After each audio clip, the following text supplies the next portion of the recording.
Hi everyone.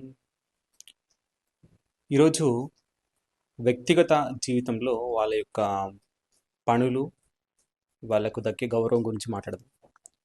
ఎంతోమంది తను బ్రతకడానికి కొన్ని కొన్ని రకాలైన వృత్తి వ్యాపారాలు చేస్తూ ఉంటారు. సో వృత్తి అంటే అది మనం డాక్టర్ వృత్తి అని చెప్పొచ్చు, పోలీస్ వృత్తి అయినా, న్యాయవాది వృత్తి అయినా, ఒక రాజకీయ నాయకుడు వృత్తి అయినా, తర్వాత టీచర్ వృత్తి అయినా, ఒక వ్యవసాయదారుడు వృత్తి అయినా, ఏదో ఒకటి చేస్తూ ఉంటారు. ఇది సాధారణంగా తన యొక్క పుట్టుక ద్వారా వచ్చినటువంటి ఒక వారసత్వం దాకా చెప్పొచ్చు. లేదు అంటే వాళ్ళు వాళ్ళ యొక్క జీవితంలో ఏది అవ్వాలనుకుంటున్నారో ఆ విధంగా తను వృత్తిని ఎంచుకోవడం జరుగుతుందనమాట. ఇక్కడ నేను ఎందుకు చెప్తున్నానంటే వృత్తి అనేది ఏ వృత్తి అయినా కూడా తన తోటి వాళ్ళకి ఒక విధంగా సర్వీస్ చేయడం వంటిది. సర్వీస్ అంటే ఒక సేవ అని చెప్పొచ్చు. సో ఒక టీచరు ఎడ్యుకేట్ చేస్తాడనమాట స్టూడెంట్కి. ఒక అగ్రికల్చర్ ఒక వ్యవసాయదారుడు ఎవరైతే ఉన్నారో వాళ్ళు మొక్కలకి సేవ చేస్తూ ఉంటారు. డాక్టర్ అయితే వాళ్ళ యొక్క పేషెంట్లకు సేవ చేస్తూ ఉంటారు. న్యాయవాదులు అయితే వాళ్ళ యొక్క క్లయింట్స్కి హెల్ప్ చేస్తూ ఉంటారు. ఇలాంటివన్నీ కూడా వృత్తి అనగా ఇతరులకి మనం సర్వ్ చేయటం. మనం ఇక్కడ మనీ అనేది మనం చేసినటువంటి పనికి ఇచ్చే ఒక గౌరవం అనమాట, ఒక రెస్పెక్ట్ అనొచ్చు.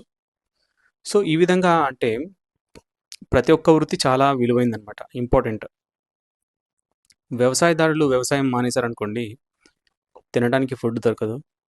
తర్వాత మనం డబ్బు సంపాదించినా కూడా ఏ వృత్తి చేసినా ఆహారం టైంకి కావాలి.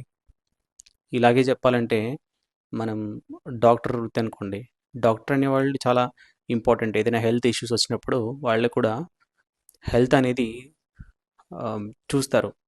ఏంటి ఒక విధంగా హెల్త్ ప్రాబ్లం అనేది తను సాల్వ్ చేయగలుగుతారు అనమాట. ఇది వృత్తిపరంగా తాను చేసే ఒక విధమైన పని. అంటే మనిషి తను ఉన్నంత వరకు తను ఏదో ఒక వృత్తిలో కొనసాగుతూ ఉంటారనమాట. ఇలాగే చెప్తున్నాను సాఫ్ట్వేర్ ఉద్యోగము. ఈ చాలామంది సాఫ్ట్వేర్ ఉద్యోగం అంటే ఎక్కువగా విలువ ఇస్తూ ఉంటారు. ఇక్కడ సాఫ్ట్వేర్ ఉద్యోగానికి విలువ అంటే తను సంపాదించే మనీలో అనమాట. ఒక సాఫ్ట్వేర్ ఉద్యోగికి విలువ అనేది ఒకసారి వాళ్ళ మీటింగ్ అనేది అటెండ్ అయినప్పుడు మీరు ఒకసారి చూస్తే వాళ్ళ యొక్క విలువ అనేది వాళ్ళ యొక్క టీంలో ఎలా ఉందని అర్థమవుతుంది అనమాట. ఏంటంటే డ్రాస్టికల్గా చేంజ్ అవుతూ ఉంటుంది. అంటే కొద్దిమంది ఒక విధంగా విలువ అనేది మనీతో పోలుస్తారు.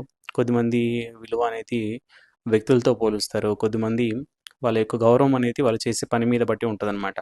కాబట్టి ఏదైనా సరే ఎంచుకున్న రంగాలు ఏదైతే వారసత్వం కాకుండా తాను ఎంచుకోబోయే రంగాలు గౌరవంగా ఉండాలి అంటే గౌరవమైన వృత్తిలో కొనసాగాలి. ఒకవేళ మీరు గౌరవంగా వృత్తిలో కొనసాగకపోయినా కూడా మీకు ఓన్లీ మనీ కావాలి అంటే ఎటువంటి మార్గమైనా ఎంచుకుంటారనమాట. సో ఇక్కడ చాలామంది ఈ టైంలో మంచి చెడు అనేది తెలియకోకుండా ఎంచుకుంటూ ఉంటారు. అది డిపెండ్స్ ఆన్ ద పర్సన్ అనమాట. ఇక్కడ చెప్పాలి అంటే మంచి చెడు అనేది తన సొసైటీ దగ్గర నుంచి నేర్చుకుంటాడు. సో చెడు చేశారనుకోండి తనకు కావాల్సినటువంటి బహుమానం దొరుకుతుంది, మంచి చేశారనుకోండి తనకు కావాల్సినటువంటి బహుమానం దొరుకుతుంది. కాబట్టి ఒక ఎక్స్పీరియన్స్ అనేది ప్రతి ఒక్కరికి ఉంటుంది అనమాట. Thank you everyone. సో ఇలాగే మీరు మన ఛానల్ని సబ్స్క్రైబ్ చేయండి. ఇంకా మరిన్ని వీడియోల కోసం మన వీడియోని షేర్ కూడా చేయండి. Thank you so much. Will meet in next video.